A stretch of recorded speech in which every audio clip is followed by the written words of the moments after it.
Je n'aurais jamais cru que le mot « famille » pouvait être aussi lourd de sens. Pendant des années, j'ai cru savoir exactement ce qu'il signifiait, un mari, un foyer et un sentiment d'appartenance. Mais ce soir-là, mon beau-fils Lucas m'a regardé d'une manière qu'aucun beau-fils ne devrait jamais avoir. Et soudain, la famille n'était plus aussi simple. Voyez-vous, mon mariage ne s'effondrait pas de l'extérieur. Aux yeux des autres, il paraissait stable, calme, peut-être même enviable. Mais derrière les portes closes, c'était différent. L'amour s'était évanoui dans la routine. L'étincelle avait fait place au silence. La solitude était devenue mon compagnon silencieux et j'avais cessé d'attendre plus. Puis mon beau-fils Lucas est arrivé. Qu'il soit simplement de passage ou qu'il vive avec nous, sa présence emplissait la maison d'une énergie que je n'avais pas ressentie depuis des années. Il était plus jeune, plein de vie et avait une façon particulière de remarquer des choses que mon mari ne remarquait jamais. Au début inoffensif, juste des conversations légères, des échanges polis, mais un regard, un instant, ont suffi à brouiller les lignes que je pensais ne jamais pouvoir franchir. Que s'est-il passé ensuite? Ce n'était pas prévu, mais cela a tout changé. Tout ce que je croyais savoir sur la loyauté, le désir et la famille. Et maintenant, je vous le demande, si vous aviez été à ma place ce soir-là, l'auriez-vous arrêté ou laissé faire? Le mariage a tendance à paraître parfait de l'extérieur, même lorsque les fondations commencent à se fissurer. Aux yeux des voisins et des amis, mon mari et moi semblons stables. Nous avions la maison, les routines, les soirées tranquilles qui ressemblaient à du confort, moins à un mariage qu'à un arrangement commercial. Deux personnes partageant un toit mais partageant rarement l'un l'autre. Les conversations devinrent plus courtes, les dîners plus calmes et même les petits moments comme un sourire ou un petit geste avaient disparu depuis longtemps. Je me disais que c'était normal, que tous les mariages finissaient par ralentir. Mais au fond, je savais que ce que nous avions ne ralentissait pas seulement. Il s'estompait comme une ombre se déplaçant dans les mêmes pièces chaque jour, invisible et inutile. Puis vint mon beau-fils Lucas.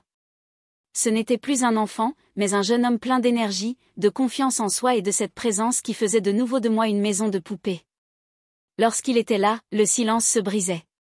Il riait fort, se déplaçait avec aisance et remplissait les espaces vides d'une lumière dont je n'avais pas conscience d'avoir besoin. Il ne marchait pas sur la pointe des pieds autour de moi comme mon mari. Au lieu de cela, il parlait, plaisantait, posait des questions et me regardait. Au début, je n'y prêtais pas attention. Bien sûr, il était juste amical. Il était simplement lui-même. Mais plus il passait de temps sous notre toit, plus je me sentais attirée par son énergie. Pas d'une manière que j'osais admettre, même pas à moi-même, mais d'une manière qui me rappelait que j'étais toujours une femme sous le titre d'épouse et de belle-mère. Parfois, ce ne sont pas les étrangers qui bouleversent votre monde. Parfois, la personne à laquelle on s'attend le moins finit par voir la version de vous que personne d'autre ne remarque. Et cette prise de conscience a été le début de tout. Les nuits chez moi étaient généralement calmes, trop calmes. Mon mari avait l'habitude de s'endormir tôt, s'assoupissant parfois sur le canapé avant même que je ne sois au lit. Je m'étais habituée à rester éveillée, agitée, à écouter le bourdonnement du réfrigérateur ou le tic-tac de l'horloge murale. C'étaient les heures où la solitude pesait le plus lourd, où chaque fissure dans le silence me rappelait à quel point j'étais vraiment seule avec un mari à 2 pas de chez moi. Cette nuit-là, incapable de dormir, je me suis glissée hors du lit et allée doucement dans la cuisine. Je me suis dit que j'avais juste besoin d'un verre d'eau, peut-être d'une distraction, de quelque chose pour m'empêcher de sombrer dans les questions habituelles. Mon mariage ne sera-t-il jamais que cela? Est-ce que je ne ferai que cela? Mais lorsque je suis entrée dans la cuisine faiblement éclairée, je n'étais pas seule. Il était là, mon beau-fils. Il était nonchalamment appuyé contre le comptoir, un verre de lait à moitié vide à la main, la faible lueur de la cuisinière éclairant son visage. Il avait l'air surpris de me voir, mais pas gêné. En fait, il souriait comme s'il m'attendait depuis le début. « Je n'ai pas pu dormir », demanda-t-il à voix basse, veillant à ne pas réveiller la maison. J'ai secoué la tête avec un sourire poli. « Vous deux ?» Il rit doucement en posant son verre. On dirait que c'est de famille, le mot « famille », presque déplacé à ce moment-là. Nous avons commencé à parler des choses simples et anodines au début, le travail, ses cours, des petites blagues sur la porte de placard cassée que mon mari n'arrêtait pas de me promettre de réparer. C'était simple, facile, mais sous ces banalités, quelque chose d'autre se dessinait. Chaque fois que je le regardais, je remarquais que son regard s'attardait un peu plus longtemps qu'il n'aurait dû. Pas de manière ostentatoire, insouciante, plutôt comme s'il m'observait, saisissant des détails passés inaperçus aux autres, la courbe de mes cheveux qui tombaient sur mon épaule, la façon dont je croisais les bras en riant doucement, même la légère fatigue dans mes yeux. Et pour la première fois depuis longtemps, je me disais que j'imaginais, que je lisais quelque chose qui n'existait pas. Mais ensuite vinrent ces silences, loin d'être vides, mais lourds, chargés. Mon cœur battait plus vite dans ces intervalles, comme si mon corps reconnaissait quelque chose que mon esprit n'était pas prêt à admettre. Je tendis la main vers la bouilloire pour la remplir, mais ma main n'effleura la sienne sur le plan de travail. Aucun de nous ne bougea immédiatement, presque rien. Mais cela me fit un choc, quelque chose que je n'avais pas ressenti depuis des années. Il ne détourna pas les yeux. Il soutint mon regard, une intensité silencieuse dans ses yeux qui me coupa le souffle. Et pendant une seconde terrifiante, palpitante, la cuisine ne ressemblait plus à une cuisine. Comme un terrain interdit, comme le début de quelque chose qu'aucun de nous n'avait prévu, mais que nous pouvions tous les deux approcher. Je forçai un sourire, reculé, essayant de me calmer. On devrait probablement dormir un peu, murmurai-je, la voix plus faible que je ne l'aurais voulu. Il acquiesça, mais ce regard persista, même lorsqu'il prit son verre et se dirigea vers le couloir. Cette nuit-là, alors que j'étais allongé dans mon lit, éveillé, mon mari ronflant doucement à côté de moi, je ne pouvais penser qu'à ce regard, celui qui m'avait transformé, celui que je savais que je n'aurais pas dû remarquer. Et pourtant, je n'arrêtais pas d'y penser. Les jours suivants s'écoulèrent tranquillement, mais le souvenir de ce moment tardif dans la cuisine refusait de me quitter. C'était comme si un nouveau fil invisible s'était tissé entre nous, délicat, dangereux et impossible à ignorer. Chaque fois que je croisais le regard de Lucas, mon beau-fils, à travers la pièce, il était là. Chaque sourire, chaque mot avait un poids, une nuance que je ne pouvais admettre. Personne, pas même moi. Tout a commencé petit. Un regard plus long que nécessaire, un effleurement de sa main contre la mienne lorsqu'il m'a passé la télécommande. Un silence entre nous qui aurait dû être décontracté, mais qui au contraire a fait battre mon cœur. Ce n'étaient pas les interactions typiques d'une belle-mère et de son beau-fils. C'était autre chose, quelque chose qu'aucun de nous n'osait nommer. J'ai essayé de me dire que ce n'était rien, que j'étais simplement seule, que je tirais trop de leçons de simples gestes. Mais tard le soir, alors que j'étais allongée, éveillée, pendant que mon mari ronflait à côté de moi, la vérité m'a fait un signe de tête. J'aimais sa façon de me regarder. J'aimais sa façon de me remarquer comme si chaque part de moi, devenue invisible dans mon mariage, était soudainement à nouveau visible. Un soir, le changement est devenu indéniable. J'étais assise sur le canapé, parcourant distraitement les pages de mon téléphone lorsqu'il est entré. Il s'est assis à côté de moi, pas trop près mais suffisamment pour que le regard se porte vers moi. Nous avons commencé à parler, un rire de quelque chose d'anodin, mais je n'arrivais pas à me concentrer. J'étais trop consciente de l'espace qui nous séparait, qui se réduisait à chaque seconde. Puis vint ce silence pesant, celui qui semblait se taire. J'ai levé les yeux de mon téléphone et il était là à me regarder. Non pas avec les yeux d'un garçon qui voit une belle-mère, mais avec le regard d'un homme qui voit une femme. J'ai eu le souffle coupé et dans cet instant fragile et terrifiant, j'ai tout oublié. Mon mariage, mon titre, les règles tacites qui auraient dû nous séparer. Je ne voyais que l'intensité dans son regard. J'aurais dû détourner le regard. J'aurais dû me rappeler qui j'étais censée être dans sa vie, mais au lieu de cela, je me suis figée. Mon cœur battait si fort que c'en était presque douloureux. Et quand sa main frôla la mienne sur le coussin du canapé, je ne bougeais pas. Je la laissai traîner. La pièce murmura ce que je ne voulais jamais admettre. C'est mal mais c'est bien. J'ai avalé ma salive avec difficulté, la culpabilité me submergeant alors qu'un frisson me parcourait les veines.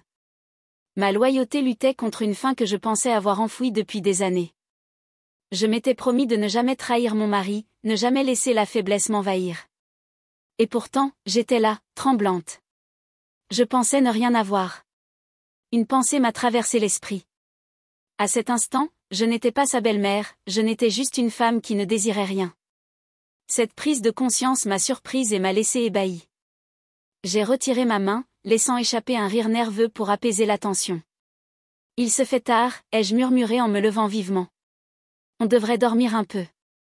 Mais tandis que je m'éloignais, ses yeux me fixaient, interrogeant, me mettant au défi de faire demi-tour. Je n'aurais pas dû, je ne pouvais pas, mais le feu était allumé, déjà allumé, et je savais que ce n'était qu'une question de temps avant que les flammes ne nous consument toutes les deux. Je me répétais sans cesse que la distance que j'avais prise resterait sûre si je l'évitais longtemps, silence si j'avais gardé mes limites intactes. Chaque fois que l'électricité surgissait, elle aurait presque disparu. C'était comme ça, essayant de repousser la vague à main nue. Plus je résistais, plus je devenais forte. Le pont se découvrait. Cette nuit-là, tout se découvrait à nouveau. Il était tard. Mon mari s'était endormi tôt, son habituelle fatigue pesante. La maison était silencieuse, à l'exception du faible bruit du réfrigérateur dans la cuisine et du tic-tac de l'horloge au mur. Je n'arrivais pas à dormir. Alors, je me suis retrouvée assise dans le salon, un livre ouvert sur les genoux, même si je n'avais pas tourné une page depuis 23 minutes. Quelques minutes plus tard, il est entré. Il n'est pas venu dire quelque chose d'abord. Direction le canapé avec cette énergie incessante qui le prenait toujours. Il s'est assis en face de moi, penché en avant avec ses coudes sur ses genoux, la façon dont son regard scrutait les miens. C'était comme s'il pouvait voir le passé. J'ai essayé de dresser tous les murs. On a commencé à parler de tout et de rien, de l'école, du travail, de comment parfois on se sentait seul à la maison. La voix était basse, posée, mais là, quelque chose tremblait en dessous, quelque chose de brut et puis c'était comme du thé. Les mots jaillissaient de lui comme un torrent. Il s'était retenu trop longtemps. Il m'a dit qu'il ne pouvait plus faire semblant de ne pas pouvoir agir en me regardant comme s'il ne le faisait pas. La voix s'est brisée et pour la première fois, j'ai vu non seulement un beau-fils aux prises avec des émotions interdites, mais aussi un homme au bord du gouffre. Mon cœur battait fort. J'aurais dû l'arrêter, lui rappeler ce que nous étions censés être. Mais ma gorge était serrée. Tout ce que je pouvais faire, c'était rester assise là, tiraillée entre le choc et le danger. Puis il se leva, traversant le petit espace qui nous séparait. Sa présence emplissait l'air plus lourde que les mots. Son regard si intense, si désespéré. C'était suffisant. Je murmurai son nom, un plaisir, un avertissement, peut-être les deux, mais il ne recula pas. Et à vrai dire, moi non plus. L'espace d'un instant, le temps s'arrêta. Ses émotions se déversèrent, brutes et sans filtre, et j'y réagis d'une manière que je n'aurais jamais imaginée. Je le pouvais. Ce n'était pas prévu. Ce n'était pas prévu, même consciemment, comme si quelque chose j'avais attendu l'inévitable dans l'ombre. Et cette nuit-là, j'ai finalement pénétré dans la lumière. Je savais que c'était mal. Chaque partie de moi hurlait. Pourtant, en même temps, une autre partie murmurait que c'était exactement qui j'étais, manquante, désirée, issue d'un mariage brisé, non pas en tant que belle-mère, mais en tant que femme. Quand cela s'est-il finalement produit? Lorsque la ligne invisible entre nous s'est brisée, ce n'était pas une erreur. L'inévitable silence s'est abattu sur nous. L'horloge a tic-tac bruyamment. Les ombres dans la pièce s'allongeaient. La réalité s'est retournée. Elle m'a regardé avec des yeux remplis à la fois de victoire et de peur tandis que ma culpabilité et ma confusion. Je ne pouvais pas me résoudre à parler. Je ne pouvais même pas respirer correctement. Tout ce que je savais, c'est que nous étions entrés dans un endroit sans retour possible. Et au fond, j'avais peur parce que je ne voulais pas d'une partie de moi. La lumière du matin a toujours le don de révéler les vérités que tu veux garder cachées. Ce jour-là, le soleil s'est couché plus que jamais à travers les rideaux comme un indésirable. Je voulais rentrer dans l'obscurité. Je me déplaçais silencieusement dans la maison, comme si j'avais peur que chaque pas ne me trahisse. Mon mari était assis à la table de la cuisine, sirotant son café et feuilletant le journal comme il le faisait chaque matin. Il était calme, ordinaire. J'y forçais un sourire, posait une assiette de pain grillé devant lui et murmurait un « bonjour » désinvolte. Ma voix était posée mais tendue. Je ne pouvais pas le regarder longtemps, pas sans que le souvenir de la veille ne me revienne en mémoire, pas sans que la culpabilité ne s'enfonce davantage en moi comme un couteau. Et puis il entra, mon beau-fils Lucas. Sa présence changea instantanément l'atmosphère. Il nous salua tous les deux comme si de rien n'était. Sa voix était douce, sa posture détendue. Il s'assit en face de son père, se versa une tasse de café, se joignant à la routine matinale comme si c'était un jour comme les autres. Pour lui, cela semblait facile. Pour moi, c'était insupportable. Chaque fois que son regard effleurait le mien, ne serait-ce qu'une seconde, mon estomac se serrait. Je me répétais sans cesse de ne pas y voir clair, de ne pas laisser le silence entre nous avoir de sens. Mais je ne pouvais pas chasser ce souvenir. La façon dont il m'avait regardé la nuit dernière, la façon dont les frontières volaient en éclats dans ces heures silencieuses quand personne d'autre ne regardait. Ça se répétait dans ma tête sans y être invité, sans relâche. Le petit déjeuner était devenu une cruelle performance.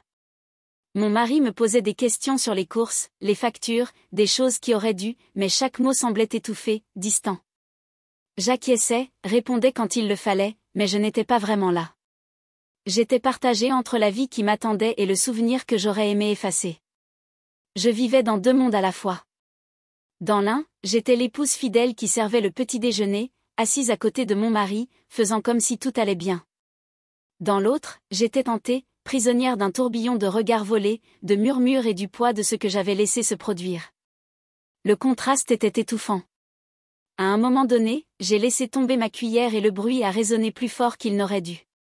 Mon mari l'a à peine remarqué, mais le regard de mon beau-fils s'est attardé une seconde de trop, avant qu'il ne détourne le regard, couvrant son expression d'une gorgée de café. Ce silence était pire que des mots. Je me suis excusée tôt, me retirant dans la chambre, prétextant que j'avais besoin de plier du linge, mais en réalité, j'avais juste besoin de respirer. Derrière la porte close, j'ai pressé mes mains contre mon visage en me murmurant « Que ai-je fait ? Combien de temps vais-je pouvoir garder ce secret ?»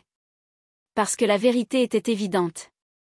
Les matins, les repas n'auraient plus jamais le même goût et aucune simulation ne pourrait effacer le fait que chaque silence avec mon mari serait désormais assombri par les souvenirs de la nuit où son fils m'a regardé. Non pas comme un beau-fils, mais comme quelque chose de complètement différent. Avec le recul, j'ai du mal à croire à quelle vitesse tout a dégénéré. Une nuit, une seule nuit. Et tout a été des années de murs soigneusement construits, de liens familiaux, de promesses que je croyais indestructibles. Tout a commencé par quelque chose de si petit, un regard, un silence qui a duré trop longtemps, une étincelle que j'aurais dû étouffer avant même qu'elle n'ait eu le temps de grandir. Mais je ne l'ai pas fait. Et dans cette hésitation, dans cette tout a changé. La tentation a le don de se déguiser. Elle ne frappe pas à votre porte, elle murmure. Elle se glisse dans les espaces invisibles, indésirables ou oubliés. Et lorsqu'elle trouve ses fissures, elle se sent à sa place. C'est ce qui m'est arrivé. J'étais une épouse, une belle-mère, une femme qui pensait comprendre les règles de son monde, mais en vérité, j'étais seule. J'en avais assez d'être invisible chez moi.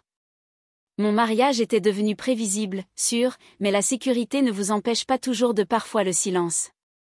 Et puis, il y a eu le feu. Le feu est venu sous la forme de quelqu'un que je n'aurais jamais dû voir de cette façon. Quelqu'un qui était censé représenter la famille, pas la tentation. Mon beau-fils, il n'était pas censé me voir.